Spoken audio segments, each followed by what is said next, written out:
everyone. Welcome to another episode of Cosmic Conversations. I am your host, Marla Martenson, and today I have a super magical guest today, super magical topic, and I'm recording this in October when I like to do a lot of these kind of shows. So welcome, and I'm not even going to read this guest's bio because she's going to tell us her story, which is so fascinating. And you guys, after watching one of her videos on YouTube, I myself got into her Facebook group and started following her and started getting into the psychic hotlines and studying from her. So you are going to love her story, what she's all about. And if you're interested in anything psychic, cards, spiritual development, Christina Quick is the woman you need to follow. So, hey, Christina. Hey, Marla. Let me just tell you how excited I am to be here with you today. I have actually been a fan of your work for a really long time now.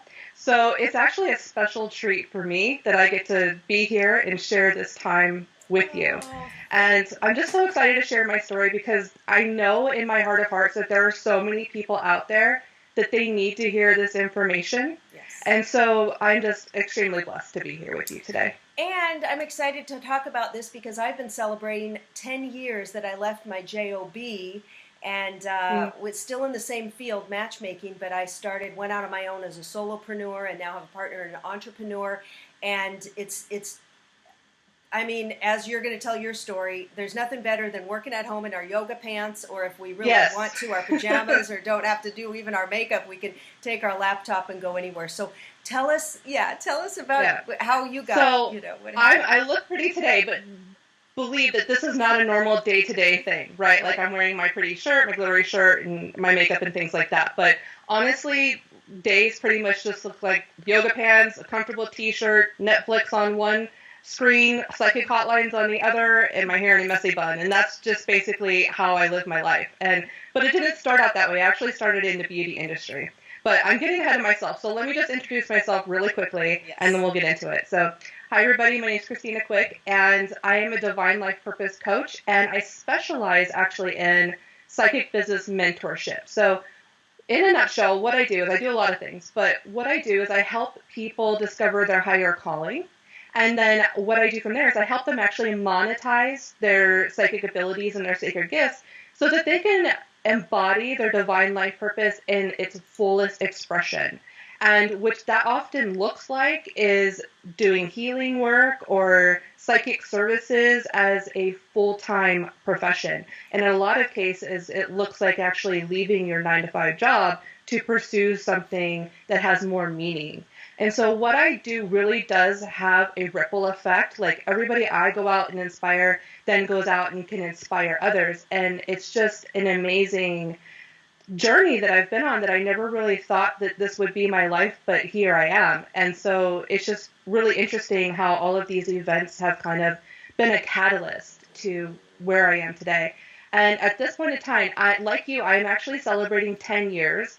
It's, let's see, I actually I didn't quit, I got laid off, we'll talk about that, but I left the corporate world in 2011. But in 2009, I actually started as a medium, doing mediumship readings, and I started on just doing them through eBay or some other platforms and things like that. But I think it's interesting how we're both celebrating a 10-year anniversary. I think that's really cool. Yeah, and we're both, I'm quite a bit older than you, so both in different parts of our lives, but still celebrating that milestone, And the thing I've learned the most is it doesn't matter how old we are, we just kind of go through these cycles, and it's just an ever-expanding, spiraling kind of thing, and it's just so cool to be able to meet people on different parts of their spiral and just connect with them. But we all have similar things in common. Exactly, and it's never too late to make a switch or to develop something on the side. Especially this work. It's interesting because I notice in our chat in Facebook and stuff how these hotlines and being a psychic, often they want older people because they feel we have more wisdom. If somebody's like 21 or in their early 20s, they feel these companies that maybe they don't have enough life experience, and people will seek out maybe somebody a little more mature, which is great news for people as we get older to have something we can do for our own business even. Absolutely, and it's a profession that can grow with you, and you can't really say that about many professions now. I mean, the whole baby boomer dream is dead at this point. We don't have that available to future generations. We don't have that retirement 401k. It's very rare to find something like that. So to be able to find something right out the gate, you don't need much training. You're making $20, $30 an hour. It's impossible to find anything else out there like this. I mean, there are some other things, but they're not safe for work and and things like that. Something really interesting that I've learned through working with you and the group and everything is I do have a friend who's worked the hotlines for years. She's more of a famous psychic. She's been a psychic all her life.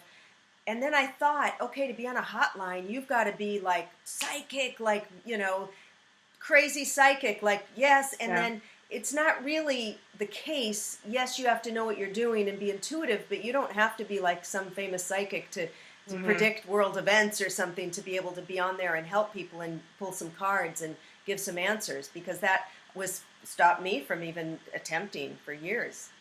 It's funny because I had a lot of those same misconceptions, and a lot of people do. And I just remember like hearing about those old Call Miss Cleo commercials, and that was the mindset that I had kind of going in. But once you actually get into that world, you realize that it's really not anything like what you see on Hollywood or anything like you see that's on advertisements and things like that. It's actually a lot more grounded, a lot more down to earth. And I honestly, I don't want to be too arrogant if I say this, but I've done a lot of work for getting people on the psychic hotlines, and I do that work for free. I don't charge for that. That is something that is just part of my divine life purpose, because I really want to help, especially women and men who I set out to help people who were marginalized, who were experiencing discrimination at work, or maybe were born into low income poverty, or other ways, single moms raising children, their husbands left them, a whole bunch of things. And I wanted to give people the tools to be able to make their own income. You know what I mean?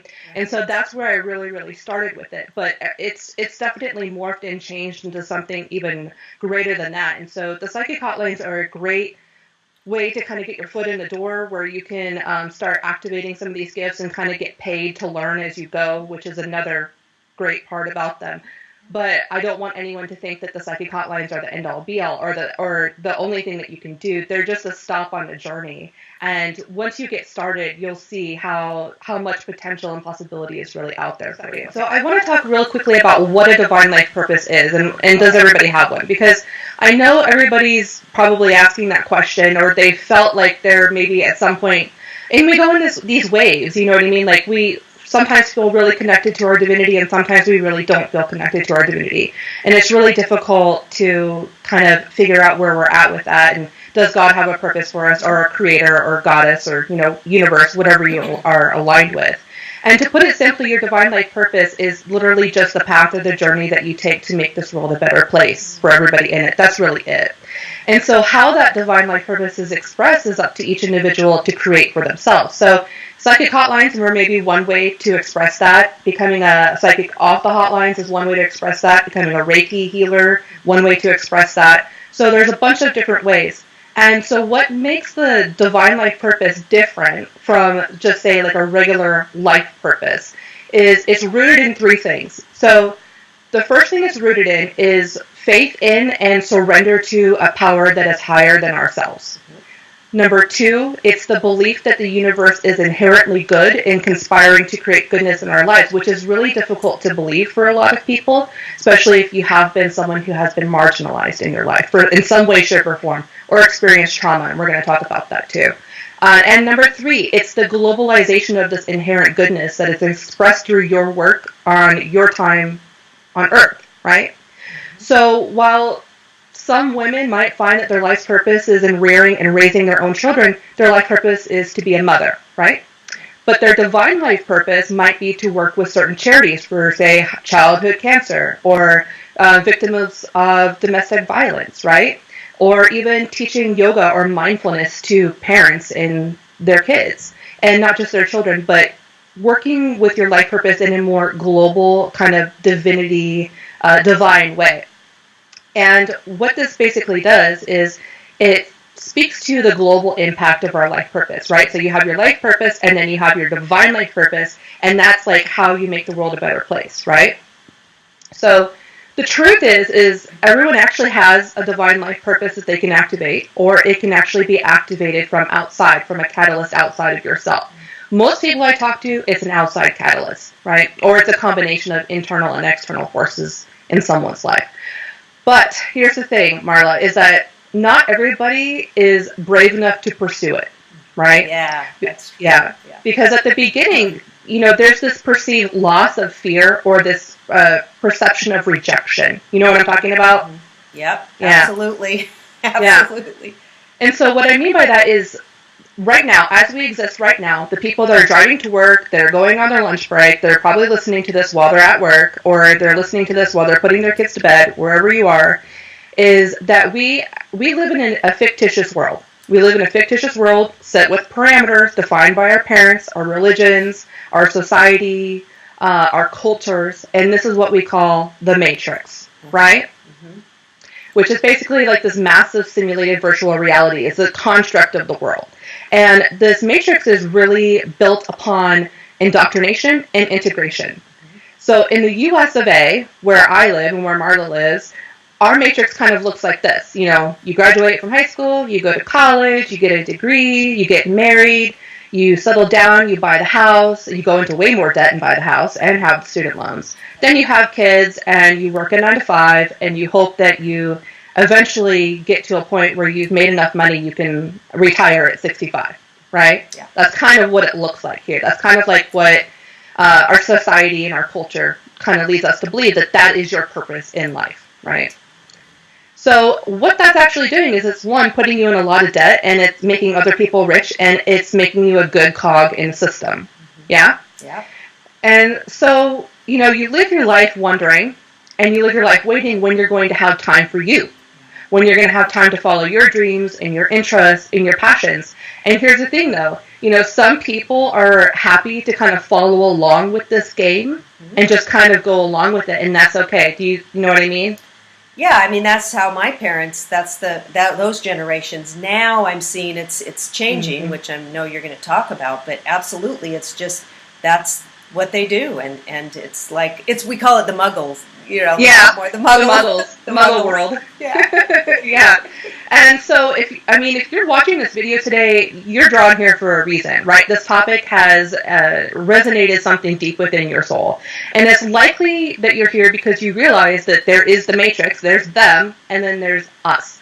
We realize that we are existing outside of it while within it at the same time. And most of us at this point are like, okay, well, I know this exists and I know where I am. What do I do from here? I'm completely lost. Like, okay, I realize that this is a problem, but I don't have the tools. I don't know what to do to actually, find a purpose in my life or to get myself out of this matrix that I live in. Yeah. And the first thing you need to know if you are feeling that is that you are not alone. And I know it can feel really lonely and isolating at times. We talk about being the black sheep of the family. And I talk about being the rainbow technicolor sheep of the family. But, there's a lot of us who are out here creating this movement. And there's a lot of us who are trying to help people, give them the tools to be able to live a successful and actually highly profitable lifestyle as a healer or a reader or a coach in some alternative way to kind of help people. And there is this, it's really traumatic for people to go through this because it's almost kind of like you are facing rejection in a world that is set up to where if you don't face rejection and also our primal instincts of I need to be accepted, right? Because that's for my survival. Mm-hmm. And make no mistake, when you step out of that and you start doing these things on your own, it is an act of radical rebellion. And it definitely comes with some perceived kind of costs. Like, don't get me wrong, there's a lot of good reasons to stay in the matrix. There's a lot of good reasons to go to college and settle down and buy the house and have kids and all that kind of stuff. But there are even better and more profound reasons to detach from it and create your own rules and your own expectations for your own life. But first, you need a catalyst to do that. You know what I mean? Yeah. Yeah. Yeah, it's interesting because I'm when I grew up, well, I was in one class in 12th grade and they were showing, it was like a single, I don't know, it wasn't single survival, but it was something about, how to what to do when you get out of school and stuff. And they showed, there was two things they showed. There was one that it was a picture of a pie, and it showed like your life as a pie, and this part is you're getting married, and this part's your kids, and this part's this, and there was a little sliver for yourself or whatever. And I was like, that is not something I'm interested in. And then they showed an actual film of a woman having a baby close up on that. And I was like, that looks, and she's screaming, and it was horrific. And I'm like, I'm not doing that. So I never, my catalysts to not do any of that was seeing like how you can get stuck, and like, I don't want to just spend my life working and doing everything for everybody else, and I wanted to travel and stuff. So I didn't go to college. I left home. I came to Hollywood. I started doing TV commercials. I started traveling and all this stuff. So I've always been kind of a rebel that way, and it's worked out pretty good. But I was like that last of that generation where I'm at the end of the baby boomers, where it was all, people wouldn't even consider doing that. It was all like the Matrix, the Muggle world Matrix. And you guys Muggles, if you're watching this, it comes from Harry Potter. It's the non-magical people. But so true, and we have to, a lot of times, have a catalyst.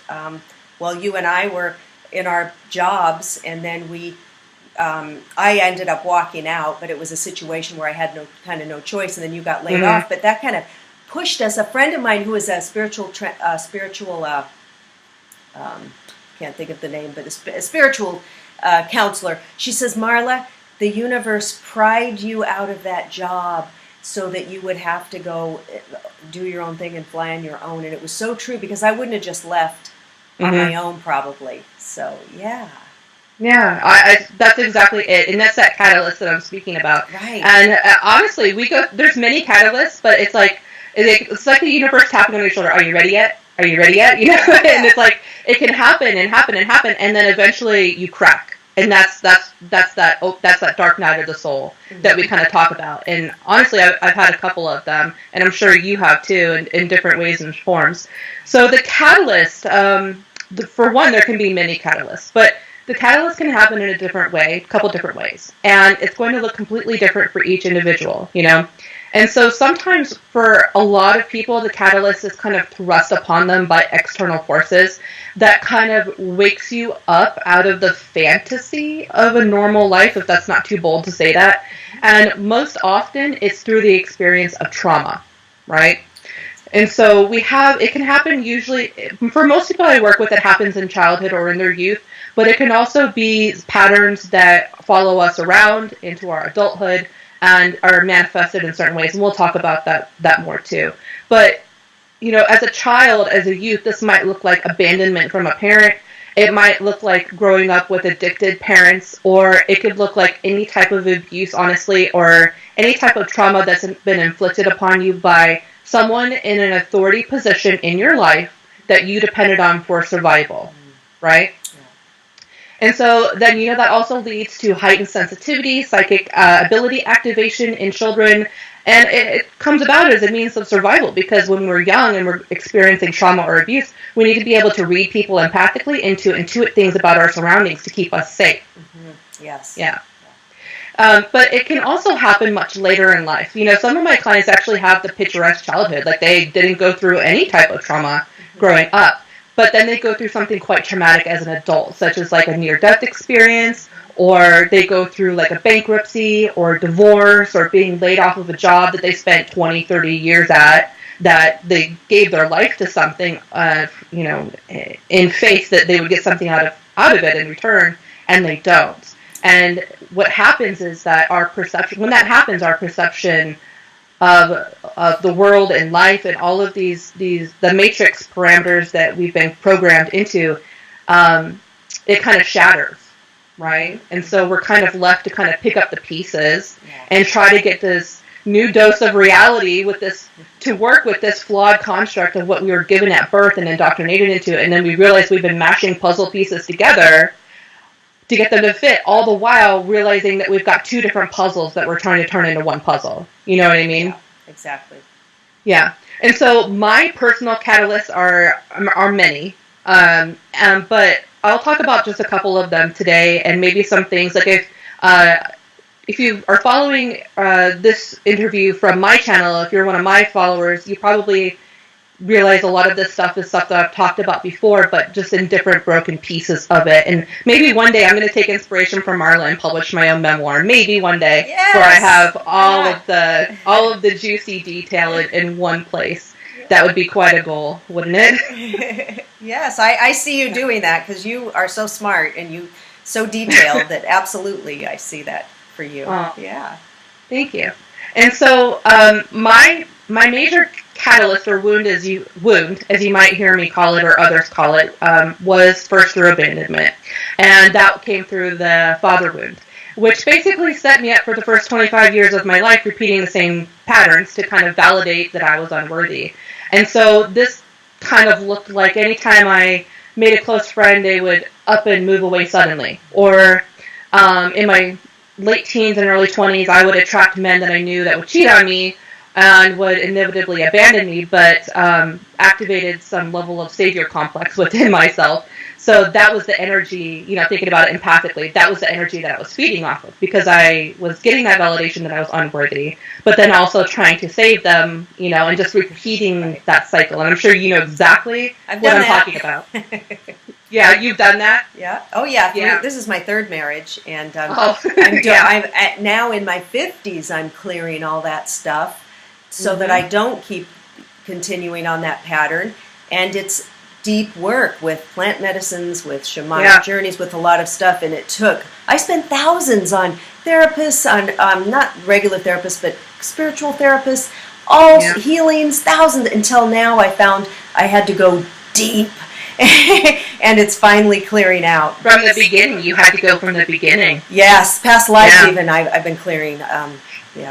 Yeah, and we're seeing studies now that even psychological trauma can happen in the womb now. Through inherited through our mothers and our grandmothers. Right. They're releasing stuff out there about the trauma that our grandmothers went through. We actually inherit those psychological traumas.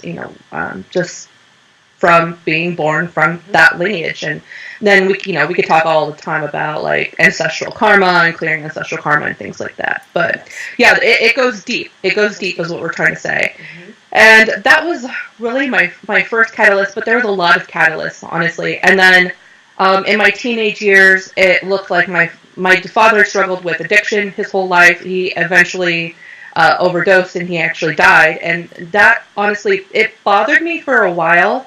But I think I repressed it a lot, and that was where, I kind of just said, there's really nothing to this whole spirituality thing. I'm just going to go be like everybody else, because everybody leaves me anyways, right? What's the point? Nobody ever gets better. Everybody's just, I know everybody's trying to do their best, but there's nothing more to this, And so I actually didn't have a connection with him at all, and so that kind of screwed me up even more, because I was like, this person just passed away. I know I should feel sad or upset about it, but I don't, because I don't really know this person. And that actually messed with me more, I think, than him passing. Does that make sense? Yes, absolutely. Yeah. Yeah. I was like, I should feel something. And then I actually turned my emotions off. I really did. From there, it was just a period of like maybe 5 or 7 years where I was just completely disassociated from my feelings, my psychic abilities, everything. I was just a robot. I just got up, I went to work, and that was it. And so, a little bit after that, I actually was, maybe about 7-10 years after that, I was about 4 or 5 years into my twin flame union. And so, I've been with my husband on and off since I was 13 years old, if you can believe that, and I'm 32 tomorrow. So we've been together for a really long time, and I think we've been together multiple times in past lives as friends, and then lovers and husband and wife, but also different ways that we've been together. But then I actually became, his father had a stroke, and I actually became the sole caregiver. So everything that I had dealt, all the repressed emotions that I was feeling from my own father passing, and then his father passing, and after being his caregiver for 2 years. And I don't know if you've ever taken care of an elderly, terminally ill parent, but that is a lot of responsibility for a 25-year-old. Absolutely. I mean, like feeding and changing diapers and trying to lift this man, that's a lot of responsibility. Yeah. And I'm working full time. My husband's working full time. It was a lot. It was a lot. And I really did have to shut down, or else I probably would have just run out screaming and never came back. You know what I mean? And so I was in charge of putting together his memorial. And that was my first experience where I at that point, I was a devout atheist. I didn't believe in any God. Because why would any God put me through this? You know what I mean? Like, why, if there really was a creator or a higher power out there, why would my life look like this? I couldn't understand it, because I was a good person. I was trying to be a good person anyway. Yeah. And, right after his memorial, I put that together. It was a beautiful memorial. We held it at the lake. We put his ashes into the lake, and everybody said I did a really great job. And I was just like, I found some sense of like, like, oh, okay, this is the first time I've ever really been like praised for something. You know what I mean? That was like spiritual in nature. And it was there was 100 people there at the service, and I was in charge of, trying to get the caterer and the flyers to send out. And everybody's, when someone passes away, it's a big deal, and you want to do a memorial. And so he passed away that March. I literally got laid off like that April. So like within 30 days, like then I lost my job. And I got laid off from my job, and it was a job that I loved, and that crushed me. It was a job I felt like I had finally found the salon that I really wanted to work at. I didn't want to go to college like you. I was like, screw college. That's just a waste of time right now, because I don't know what I want to do. And so I went to beauty school, and that's another one of those things where you can walk in, pay 10 grand for, it's probably 15, 20 grand now. This is a long time ago. But, one of those things where you can walk in, spend a year training, walk out, make $20, $30 an hour easily, And so I already kind of had a hustler spirit. I already kind of knew what I was doing as far as like running a business and clients and making money and stuff like that. But I had finally found this one place, and it was a place I never expected to be in. It was a barbershop, and I never saw myself doing men's hair, but I had a really great clientele. I actually won them awards. I won them regional awards, and here's where the pattern kind of repeats, okay? So the owner of the salon had a drug problem, and nobody knew about it. So for 3 years, I was building up this man's business and literally hustling on the streets to get people in chairs to get haircuts, winning this guy awards, getting him, pictured in magazines and things like that. And all the while, he's bouncing my paychecks and not paying the rent for the salon because he has a drug problem. And so it didn't matter how much money I made for this person. There was never enough, because he was spending it all on things that weren't for the business.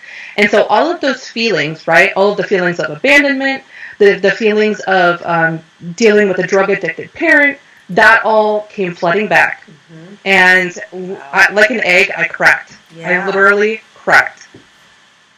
Yeah. That's amazing. Yeah, I've heard your story before. You never said that part. I never heard that part. That is so... I've mentioned it a little bit, but not, because it's, what can I do about it? Right. You know what I mean? It's him. And so everything came flowing back out. 25 years of repressed anger and resentment. And one of the first goddesses that ever really came to me was Kali. And we all know Kali. And if you don't know Kali, you should get to know her, because she is one of the most fierce goddesses that are out there. And she, like Kali, I went into war mode, right? After that point, I was so angry and just angry and resentful. I didn't know what to do with all of that energy. I didn't know what to do with it. I didn't have a way to funnel it. I didn't have a way to creatively express it. And so for a little while after that, I actually inflicted pain upon myself in many ways, going through my own struggles of self-medicating, or going through struggles of, hanging out with the wrong people. Because when you're doing self-medicating, you're around, the type of people that don't necessarily make it easy to make better, smarter choices, right? So that was really my, like, phoenix rising from the ashes kind of experience. And after after I got done destroying myself for a little while, because let's be honest, when you're angry and you're doing that kind of thing, it actually feels good for a little while, because you feel like you're sticking it to somebody, you're sticking it to yourself, but you're getting that anger out some way. So that was actually my first ego death. You know what I mean by ego death? Right. Yeah. So that was my first ego death. I had to kill myself, literally. Yes. I had to try to kill myself. Right. And, I didn't know at the time that that's actually what I wasn't conscious of that. Like, I didn't know that I was doing that to myself. But honestly, in hindsight, like, I'm like, oh, yeah, that's exactly what I was doing. So at that point, I literally gave up. I surrendered. I was like, all right, you win life, and I had like one of those come to Jesus moments where I was like, God, if you were up there, I need help. Please help me. I need some type of purpose. I need a reason to keep being here. I need that revealed to me, because honestly, I was ready to check out. Like, I was ready. And I was also going through some really scary health crisis at the time. I had an autoimmune disorder attack, and my body was literally attacking itself, which was exacerbated by drugs and alcohol and not eating right and things like that, right? And so I was literally falling apart. And so I was going through so much simultaneously that I had a complete breakdown. And then I started, my first entry to really spirituality was the memorial that I did for my father-in-law, but also through my relationship to food. And I knew that, I was reading a lot of books and literature about how to heal yourself with food and to, start to reduce meat intake, increase vegetables and fruits. And I got really interested in juicing and things like that for a little while. And I knew that I needed to get off the SAD diet, the standard American diet, right? I knew that was like a really big part of it, and the doctors didn't know what they were dealing with, and that was like the first of like a 7 or 8 year battle of trying to figure out what the heck is wrong with me. Mm-hmm. And but it all, no matter what, it all came down to the food or the supplements and things that I was putting in my body. So that's when I really started to become more aware. Like more trusting my intuition about like, should I eat this or should I not eat this? And it kind of was, again, a catalyst, because it was like a life or death situation at that point, And I have this, so it gets kind of funny. But so I was in a grocery store looking around at all the fruits and vegetables, and I was completely lost. Really, I liked salads okay, but I didn't really like eat a lot of fruits and vegetables, let alone didn't know how to cook them. And so I just knew that I needed to eat some more. And at that point, I only had like, $10 to spend on groceries. And so I was trying to find things to eat that I could get a lot out of it. Anyway, so I come upon it was either artichokes or asparagus, I can't remember. But I come upon the artichokes. And I look at the artichokes, and I'm like, how do I cook these? And just, the floodgates just opened. And I just started sobbing uncontrollably, and I literally just dropped everything, sat down on the floor of the grocery store, and I was having a psychotic break. Like, I was having severe mental breakdown, because it was about the artichokes, but it wasn't about the artichokes. You know what I mean? Right. It was just like, I just didn't know what to do. So there it was, and it's funny, I can laugh about this now, but at the time it was not too funny. But I'm sitting there crying and looking like a fool, or looking like a hot mess. And this lovely lady comes by, and she looks at me. She stops. She looks at me for a moment, and she goes, "Hey, you look like you need some help." And I'm like, "Yeah, I kind of need some help. I don't know how to cook these artichokes." And then I go off in this whole diatribe about how I'm a failure because I don't know how to cook artichokes, and it's not about the artichokes, but it was about the artichokes. And she said, I'll never forget, she said, and this is, in my opinion, she was an earth angel that came into my life. And that's what I try to do for other people. So I try to be that earth angel to kind of come in and intervene, cosmically intervene in people's lives. But she goes, without even batting an eye, she wasn't disturbed by my hysteria, nothing. She was completely calm. She said, "Hi, it's nice to meet you. My name is, and I kind of know what you're going through. I'm currently battling cervical cancer." And I will never forget, she just literally, she sat down, and on the floor next to me, she didn't care what we looked like, and she just started talking to me. And she told me about this place that she goes to, and how they do like meditation and yoga, and they do like raw food classes and things like that. And she told me when the next yoga class was going to be, and she said that she hoped to see me there. She didn't realize at that point that I was severely suicidal, and that like, you know, I hope to see you there. That's what like got me through the next couple of days. You know what I mean? Yeah. And so I did. I showed up for that yoga class, and that was the sign that I was looking for. It was the sign that I needed. And it was through connecting with my body and my spirit through yoga and food that I kind of found new ways to heal myself. I found a new sense of purpose, right? Right. And so when I joined that place, it was kind of like, it was called the Council of Light, and it was like just like a place with crazy hippies, you know, like these crazy, wild, rebellious people and dreadlocks and barely clothed and just like raw fruits and vegetables around. It was like a little commune thing, and it was just the best place that I could have ever ended up because I learned about energy there. I learned about thoughts. I even volunteered. It was an ashram too. I volunteered my time there. I couldn't afford the classes, so what I would do is I'd come in early and I would kind of like be concierge, like helping people get to places. I would stay late. I would clean and vacuum and put the yoga mats away and, you know, just things like that, just to kind of help out because I couldn't really afford the classes, but I was willing to do the work, you know, to get that in exchange. Yeah. And that's where I met, you know, like healers and psychics and all of these like fantastical human beings I didn't know really existed. And that was kind of where I realized, okay, this is it. You know, this is what I'm actually supposed to be. This is where I'm supposed to end up. And this is what I'm supposed to do. Oh, that is amazing. Yeah. Yeah. So that was where you learned everything. Yeah, because I was wondering, like, you have all these magical things now, and I was wondering if you had crystals back then or whatever, but you got... Well, you know, my family has always, my mother and I are kind of like two peas in a pod. We're very similar. We look identical. And we've always been kind of the outcasts of my family because we've always been kind of interested in alternative lifestyles and things like that. And it was normal for us, I got, like, that Ouija board behind me. I don't know if you can see it, but that was a Christmas gift when I was, like, 12 or 13. My mom got me my first tarot card deck, but it was always a novelty leading up to that point. It was never something that I thought, okay, this actually has meaning, or this actually can help people. Yeah. It was always just something fun and spooky, you know, to be the cool kid at school, or be the goth kid at school, or whatever. But that's where I started kind of learning how to do this, and I started bringing my cards. And so instead of paying for classes, they let me do, like, they would do, gosh, I can't remember what it's called. I think it starts with a K or something. But it's like we would do drumming circles, right? And then everybody would bring an instrument, and you know they could play. I didn't play an instrument, so I would bring the tarot cards, and so I would just walk around and just start giving out like one card readings to people. Yeah. Just using my tarot deck, and that's really where I first started learning.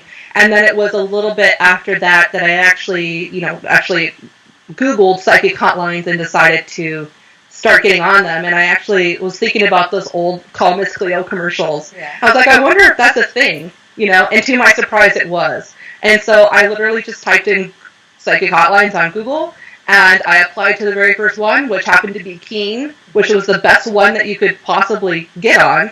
And it just kind of aligned that way, and I've been working on there ever since. And I don't work on there, you know, very much anymore. I don't need to, but it's kind of nice to just, like we said, you know, just log on there and not have to worry about, like, you know, building a business or marketing or anything like that. They do everything for you. But it's just a great thing. Ask you, did you already learn as a kid from your mom how to read the tarot cards? Because tarot is quite complicated. I mean, it's quite... I didn't. I actually, when I started on the psychic hotlines, I didn't really know how to read tarot cards. I really didn't. Basically, I kept the court cards in a box. I didn't even bother with those because I didn't know those. And basically what I would do, and actually in one of my programs and courses, the Market Yourself as a Spiritual Life Coach, that one, I actually talk about my story a little bit in that, about how my first, like, day on the psychic hotlines, like, I don't know what I'm doing. And so what I would basically do is I would just tell the people what I was seeing in the pictures, and that was pretty much how I read tarot cards. Right. You know, and then it was another, you know, long process of learning how to read in a, numerology and astrology and Kabbalah and all the traditional ways you read tarot outside of the intuitive ways you kind of read it. Yeah. And so that, it just kind of snowballed into something. And then, there's so many things out there.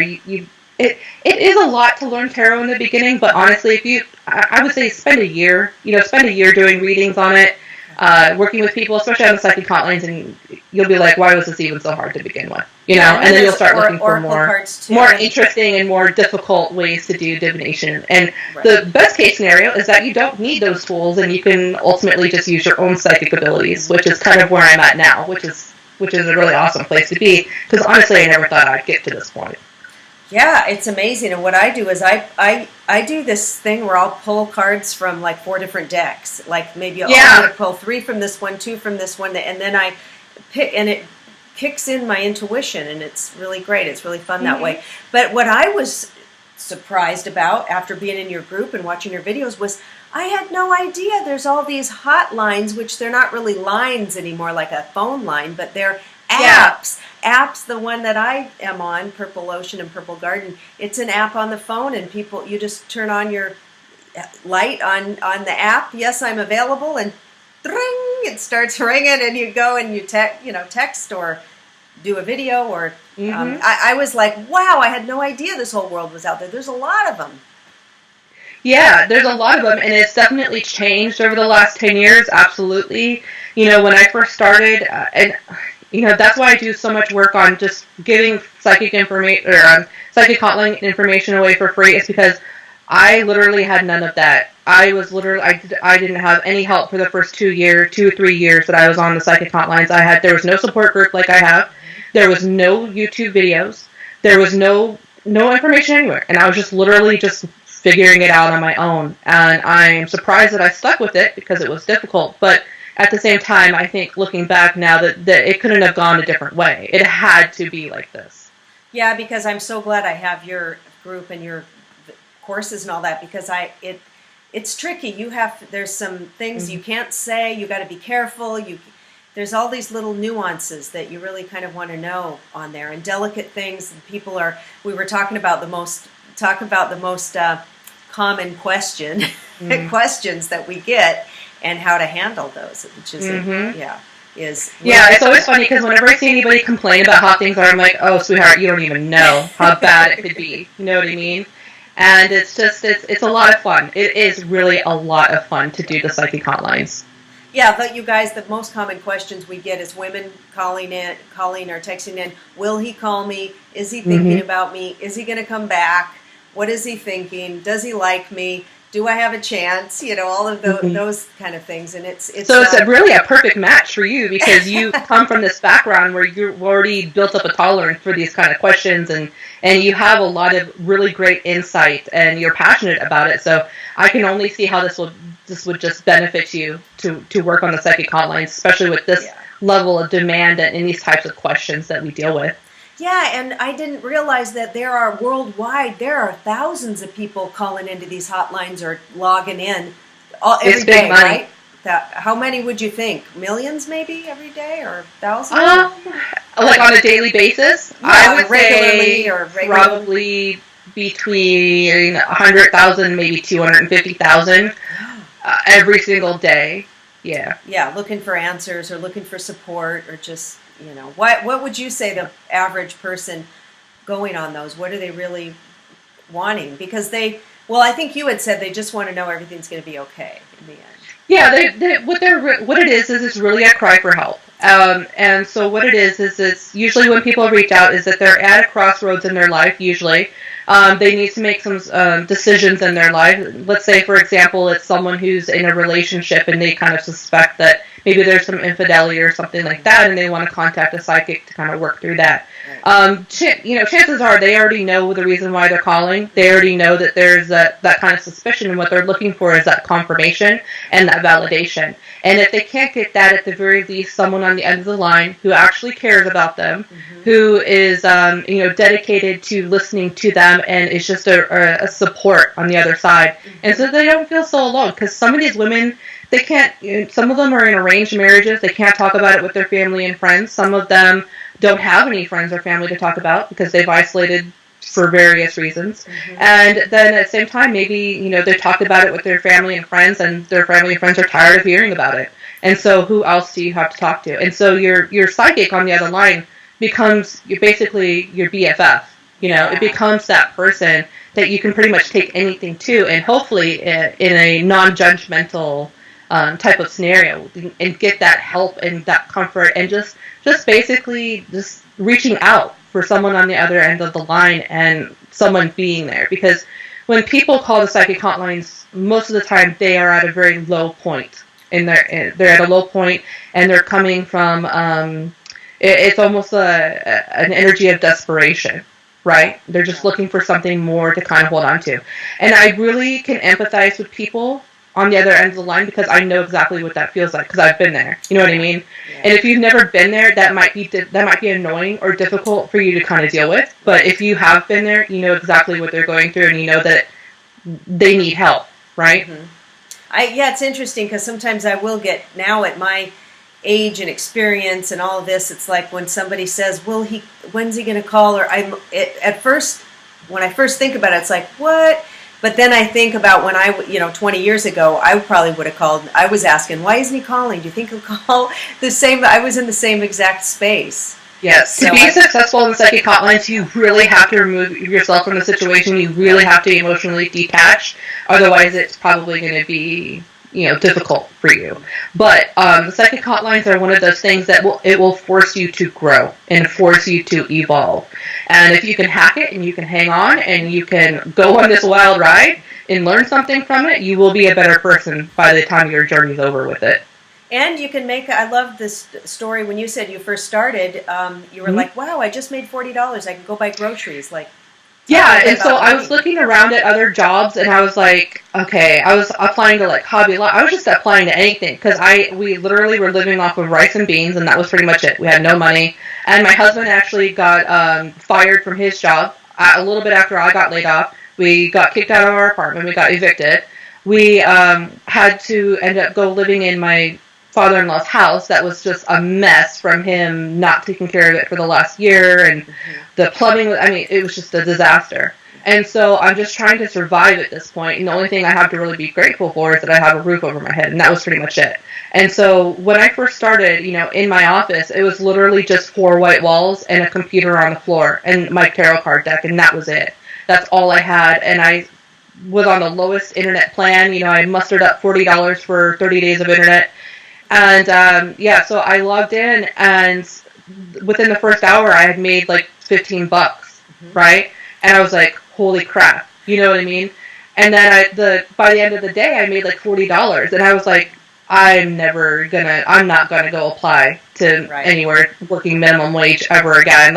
I don't even have to leave my house. And at that point, my car was repoed, so I didn't have a vehicle, so I was walking everywhere. Yeah. My life was in shambles at that point. It was the lowest point that I've ever been in. And, now the psychic hotlines really gave me this faith that it doesn't matter what happens, I know how to make money. And I know there's something out there that I can do to make money right away, and it doesn't involve me having to get a job or, running yourself through all of those other things. And there are people making a lot of money now, more than $40. Oh yes, I have many. Most I ever really capped out was $5,000 or $6,000 a month, but that was a couple years back, like I said.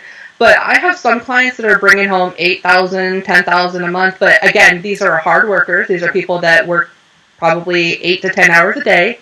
They're people that they didn't start off making that. You have to put your dues in. You have to build up your reviews and things like that. There's a little bit of a process to it. But yeah, if you're a hard worker, you have a work ethic, and you enjoy what you do, I would say between 3 and 6 months, you could easily make $5,000 a month. Easy. I have some people that get on their first month and make $4,000 a month. Gosh, that's amazing. Yeah. Now, and that, I'm on the one, but are these people on multiple, do you think, or they just can... The way to make money is through live chat or phone. Okay. That's it. Okay. Yeah. Live chat. I'm on the live chat, which is text, but live chat, the voice is, or either of those, I guess. On Purple, are you talking about Purple Ocean? Yeah, Purple Ocean. So Purple Ocean, as far as I know, it's 2019. This may change if you're listening to this in the future. But as far as I know, after I think you do 40 readings or you have 40 good reviews, 30? 30, 35. Yeah, you can turn on the purple garden part of it, and then you can right. do the live chat where it's kind of like a live texting type of thing. Yeah. Or that's really where the money is, and especially if you have, some reviews, you can easily go up to $3.99, $4.99, $5.99, $6.99, and you can really settle there, and you can bring home some good money. That's how it is, gradually going up, because I'm only at like $1.99 right now. Oh, you're at $1.99. We need to get you at $2.99. You have $3.99. You have way too much life experience. The $1.99 is for people that are just starting out. You have way too much life experience. You need to be $3.99, $4.99. But they don't know. Well, in my bio it says, but I don't know how much they really read about it. I don't know. You do. Okay. Because I was at $149 for quite a while. Then I went $199. I'm getting a little bit. So maybe, I'll slowly move up there. I worry that I won't get anybody calling, but we'll see. Well, okay, so there's a couple of things. There's a little bit of a lull that happens when you change your pricing, because people have to associate you with that new pricing for a little while. Okay. So there's that. You're also going to lose some of your lower vibrational clients that are just there to, basically take advantage of you at the low price. You're going to lose those. They're going to go off to the next person that's charging $149 or $199. And then on top of that, what happens is that the higher price you go, the less volume you have, but the higher quality of readings that you have. So if you're at $149 or $199, you may only get 5-10 minute readings. But when you're at $2.99, $3.99, $4.99, you might more often get 20-minute readings, 40-minute readings, 1-hour readings. Because the type of client, and you know this just from money mindset, the type of client that's going to pay $4.99 is a whole lot different than the type of client that's going to pay $199. So somebody who pays $4.99, for example, are you saying you really won't get too many of those? Is he going to call me questions, or what's he thinking? They will come, but what I found is that they're a little bit more open to the coaching process. Okay. A little bit. They're looking for a higher quality of advisor. Yeah. Because if you think about it, predictions are really like the easiest, simplest thing that you can do. You flip over a card and say yes or no. There's no thought to it, really. So when you're looking at like the $3.99, $4.99 people, they're the people that are going to have more of like the spiritual coaching kind of aspect to it. That they're going to want to learn about energy and things like that. Right, because right now I'm only getting 5 minutes. They're not on very long because they just want to know is he thinking about me or something. There's not much to. Yeah, and so one way that you can kind of play around with that is that, like on busy days, Fridays and Saturdays and Sundays are our money days in our industry. Yeah. And so what you could do is you could raise your price on Fridays and Saturdays and just see how that kind of feels. And then the rest of the week, you maybe go at a lower rate. Oh, it was interesting. Somebody in the group had said if you're jumping around with your prices, people might think you don't know what you're doing or something. Yeah, they might, or they might wonder like, well, why is it $199 and why did I pay $4.99? Right, right, yeah. Yeah, so I would say you could do like sales, like you could put it in your bio that you're having a sale on Mondays or something like that, where you're $1 off per minute. So excellent. Just find ways to like market yourself around that. So because it's all about your narrative, it's about the story that you're telling, right? So when you are in control of your narrative, you're in control of the story, you know why you're doing what you're doing, then it doesn't leave it open to interpretation for other people to assume things. Yeah. Excellent. Yeah, so I wanted to talk about too, as the last bit of our interview, our time today, I kind of wanted to talk about the 3 main signs that you're not actually living your divine life purpose. Because I think it's really important that we present this in a way that it's tangible, that people, if you can relate to this, then maybe it's time to actually make a change. And I think a lot of people are walking around and they don't realize how sick and tired that they actually are, because this is just normal. This is their normal mode for them. You know what I mean? So, the first sign that I want to talk about is the inability to plan ahead in your life. Yeah, so that's a big one. Right. So if you find it really, really difficult to imagine a future, right? And it's really difficult to plan like 3-6 months ahead. Or if I say, what are you doing a year from now, or 3 years from now, or 5 years from now, and you're just like, I don't think about that far into the future, If you are kind of lost and just kind of like floating around like a boat at sea, and there's no lighthouse guiding you in which direction to go, and you're just kind of going where the waves take you, you might not be living your divine life purpose, right? Yeah, for sure. You're just like that boat floating around. Maybe I'll get to shore, maybe not. Mm-hmm.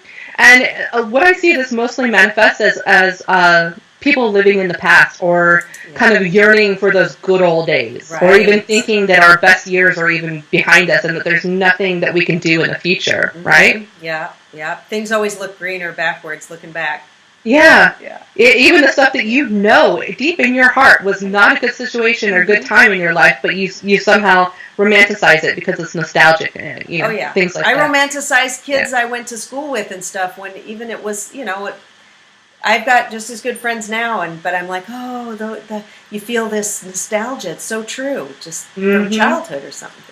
Yeah, and there's this, you're walking around with this idea that everything else around you has changed, but you have not changed. Right. Yeah, exactly. Yeah. And so you kind of feel like you're the same person you've always been. And you don't feel like that when you're living your divine life purpose, because you are committed to your own personal growth. Mm-hmm. If you can't look back and see in your life certain mile markers that are like, oh yeah, I remember when I used to be that kind of person. Oh, I remember when I used to believe this, but I don't believe that anymore.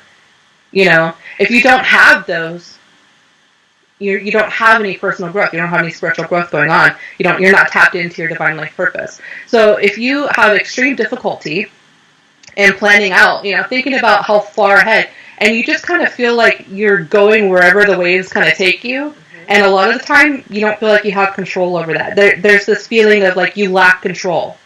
Right. And when, there's that feeling of regret too when you think about those things, but when you're tapping into your divine life purpose, you see the higher purpose. You're like, oh, okay, that's why I went through what I did. And that's the shift. That's the fundamental change. It's that we're not yearning for the past, we're not regretting the past, we're seeing the past for what it is, and we're kind of stepping outside of ourselves and seeing the higher purpose in it and how it led us to where we are now, Love it.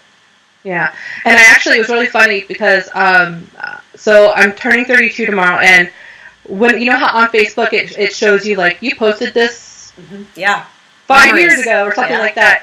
Well, I had posted, I guess, a picture of me and my husband on my 21st birthday, back when I was struggling and going through alcohol addiction and drug addiction and things like that, and, this picture comes up, and it was, like, 11 years ago, and I was, like, looking at it, wow, and what I actually captioned it was, the things I would tell her.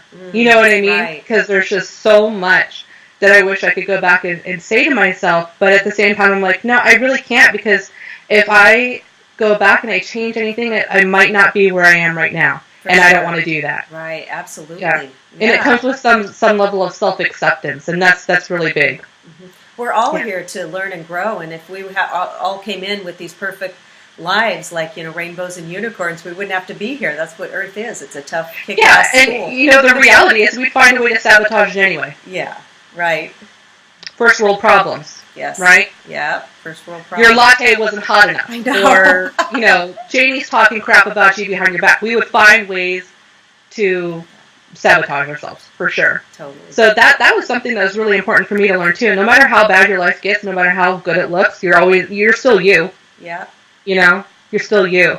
And that was really weird for me to imagine, because I never thought I'd see myself as someone who's making $100K a year, or someone who has built a $500,000 business, And I always thought, well, when I'm that person, then my life will be good and changed. And I'm here now, and I'm like, it's just me.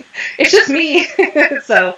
Yeah, it's the same. I never thought I'd be, an entrepreneur making, $100K and owning a home too. I just thought that's for other people, because the houses, I live in Los Angeles. I mean, the houses are millions of dollars, and we in the crash in 2011, we got a great house, not for $1 million.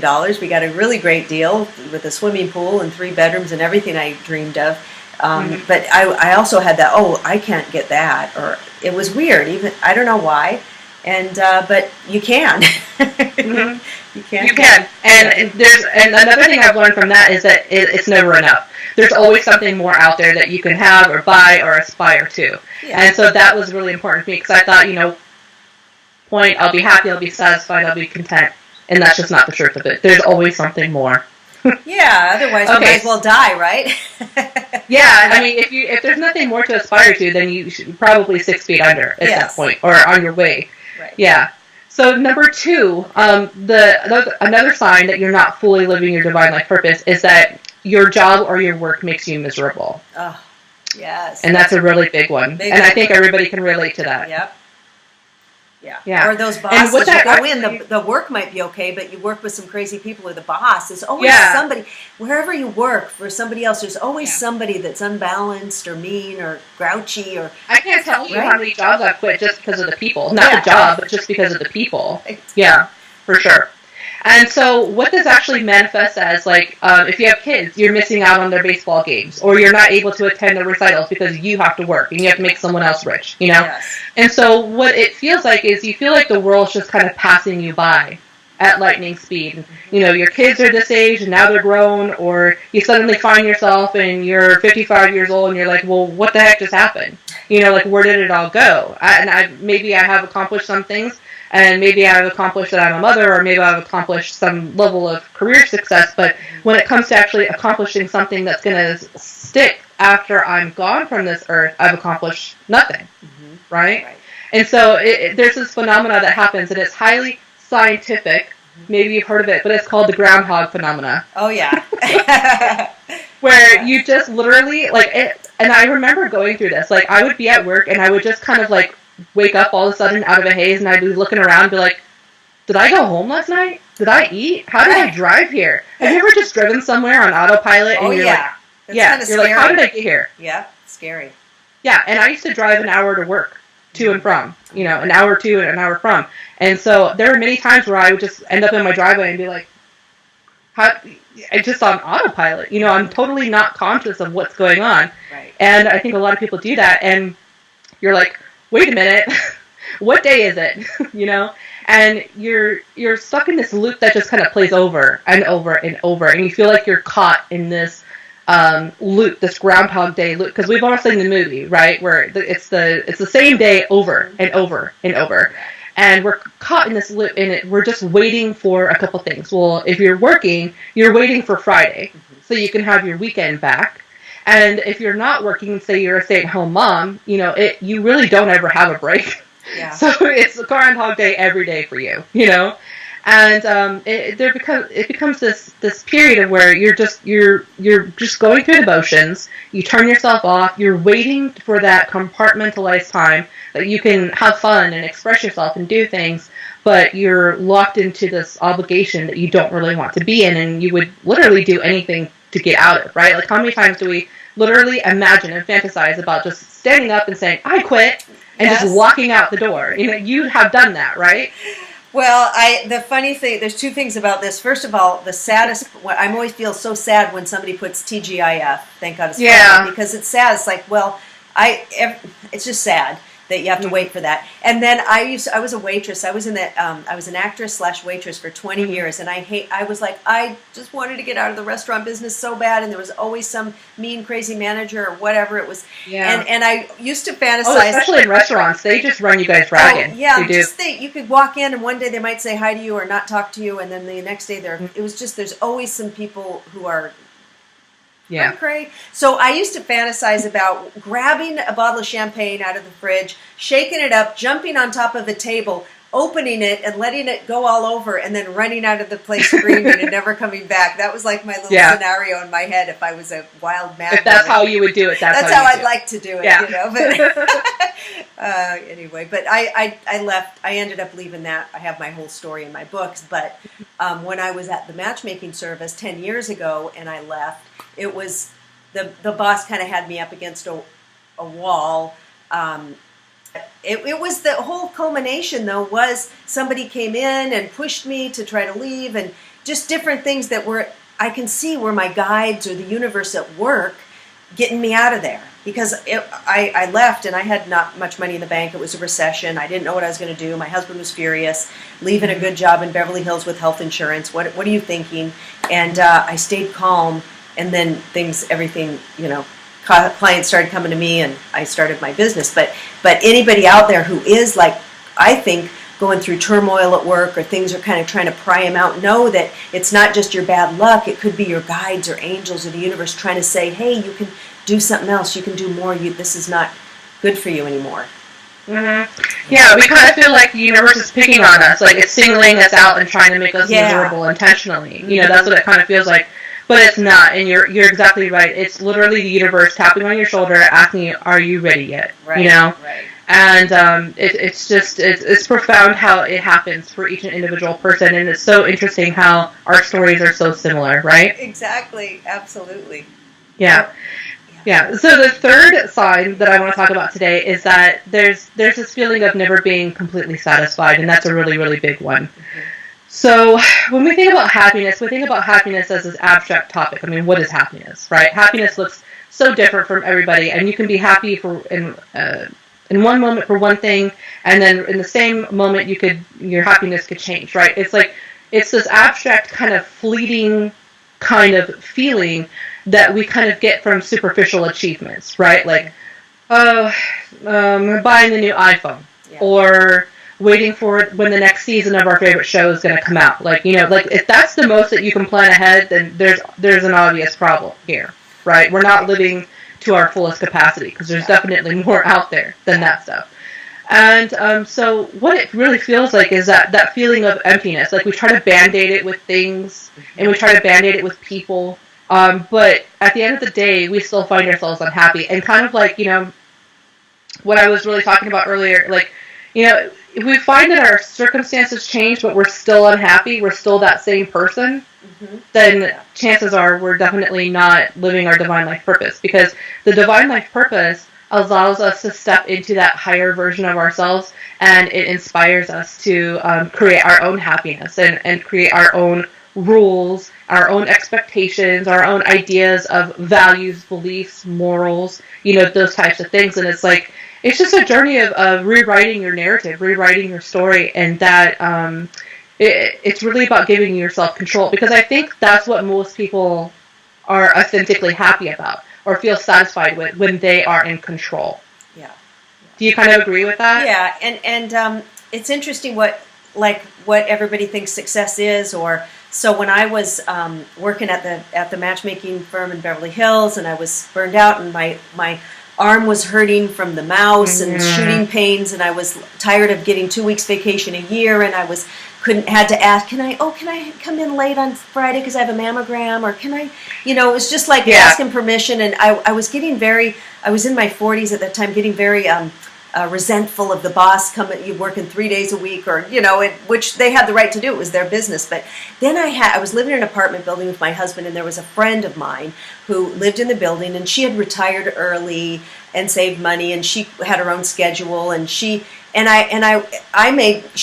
to be very frugal because she didn't have a lot of money, but she was in control of her time and what she did and everything. And I was sitting by the pool one day with her, and I said, you know what?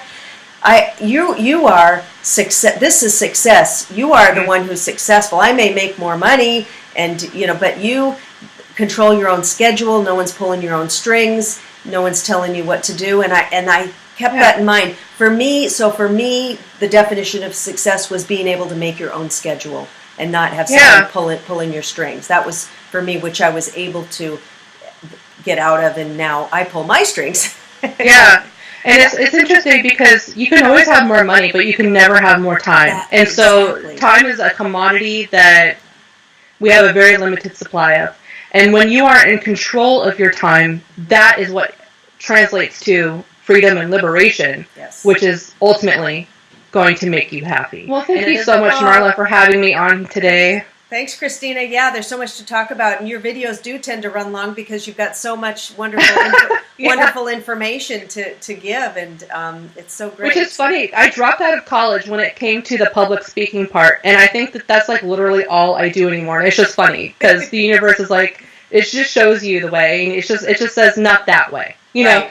Yes, exactly. All right. Well, so everybody, Christina's info is flashing up on the screen. Follow her Facebook group. It's also in the show notes. And let us know your comment below, and let us know, what's your journey? Are you living your life's purpose? Are you looking to get out of it? Have you tried the hotlines?